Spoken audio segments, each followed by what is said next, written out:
Welcome to the third public lecture of the Regional Resource Center for Elementary Education, which is part of the University School Resource Network. Essentially, the USRN is a network of different partner organizations, including the Jawaharlal Nehru University, Delhi University. We have an Institute of Home Economics, part of the university, that's also partner of this network. We have a school like Mirambika. We have a diet in Motibag. So we've sort of come together with the idea of addressing issues of equity and excellence, quality in elementary education. And the RRC is essentially a sort of hub where resources are collated, which can be made available to practitioners in elementary education across the city and outside. The RRC has a web portal, and we have a teacher fellowship program, and we organize public events like this, including a film series session also. Today, we have with us Dr. Vinod Raina, who has been, in fact, a member of the subcommittee of CABE that drafted the 2005 Right to Education Bill, and also a member of the working group that has drafted the February 2008 bill.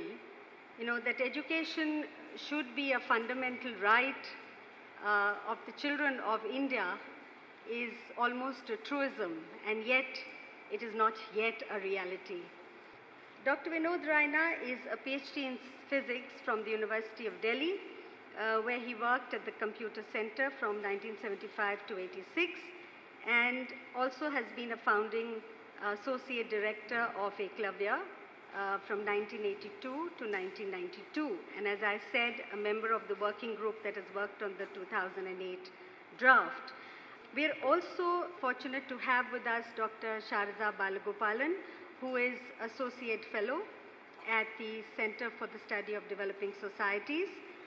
Dr. Sharada Balagopalan has also engaged with this subject, and she specifically has an article on the 2005 bill, which we have placed outside for you to have a look at. We've also got the 2008 draft there if you need a copy of it. Dr. Balagopalan has worked on ethnographic research on the experience of first-generation learners in government schools, and more recently, she has been working in the capacity of chief advisor for the middle school NCERT textbooks on social and political life.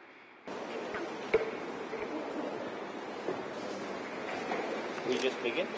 Can I speak from here?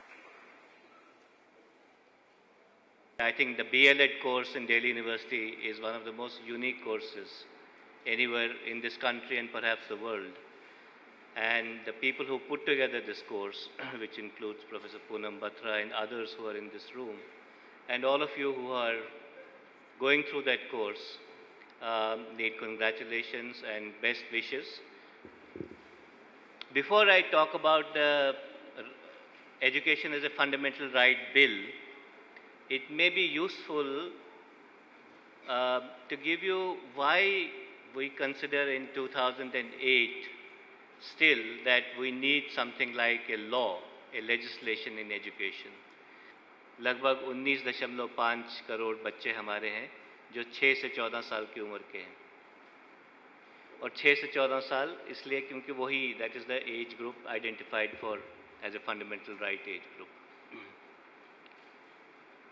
इसमें से 52% बच्चे 8वीं कक्षा पूरी नहीं करते हैं, तो लगभग 11 करोड़ बच्चे कक्षा 8 पूरी नहीं करते हैं.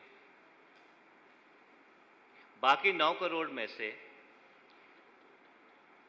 35% बच्चे जो तीसरी से 5वीं क्लास में हैं, वो कक्षा 1 की भाषा की पुस्तक नहीं पढ़ सकते हैं, और वो सब्ट्रैक्शन नहीं कर सकते हैं. They are, for all practical purposes, illiterate. तो क्या बचा? About 5 to 6 crore children out of about 20 crore children are learning something. कुछ सीख रहे हैं, क्या सीख रहे हैं खुदा जाने. लेकिन 13 से 14 करोड़ बच्चे या तो स्कूल छोड़ के जाते हैं या स्कूल में रहते हैं लेकिन कुछ पढ़ नहीं पाते हैं. So it's a enormous problem. आज़ादी के 61 साल के बाद जब ये समस्या है और जो हल हुई नहीं है, लेकिन इसका दूसरा पक्ष भी है, which probably makes people that things are not so bad, which is that इस 20 करोड़ में से हायर एजुकेशन में जब हम जाते हैं लगभग 80 लाख लोग हायर एजुकेशन में हैं और 5% of the total population which should be in class 1 reaches higher education. उस हायर एजुकेशन में आईआईटी भी आते हैं, आईआईएम भी आते हैं, मेडिकल कॉलेजेस भी आते हैं और दूर दराज शहरों के, ज़िलों के, ब्लॉक्स के डिग्री कॉलेज भी आते हैं जहाँ पे एक बीए डिग्री मिल जाती है. But on the other hand we find that some of these students who end up in these institutions in IITs, IIMs and so on, then end up with a BPO outsourcing job, Bangalore ICT job, since they have become so visible.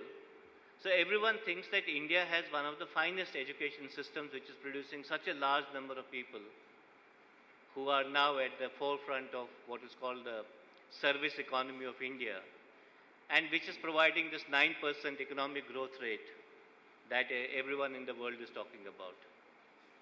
So a minuscule population which has a very high visibility gives the impression that India has one of the finest education systems in the world and is producing so many people, which is aided by this fact that given that we were colonized by Britishers and not French or Spanish or Dutch, there has been a tradition of English language.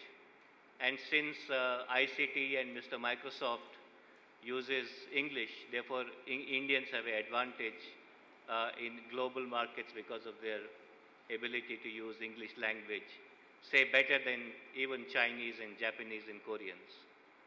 So therefore, on one hand, whereas we have such an exclusion and deficit in education at the school level, this minuscule population seems to suggest that India is a global leader in education. So we have a big perceptional problem. And since children are invisible, young children 6 to 14, and an ICT person is very visible, therefore if you look at the media, if you look at particularly national newspapers, TV and so on, and if you go abroad, you would feel that people envy India for its educational progress.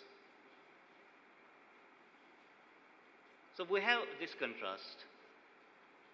But let's go a bit deeper and look, who are these 52% children mostly? Out of them, 51.28% are simply girls. The scheduled castes account for about 57.3%, and the scheduled tribes account for about 65.9%, about 66%.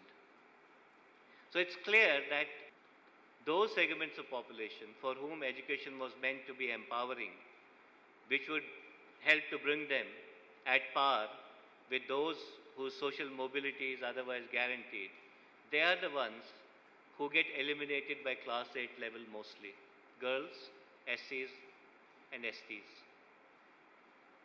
Therefore, we don't only have a problem of total quantity of children.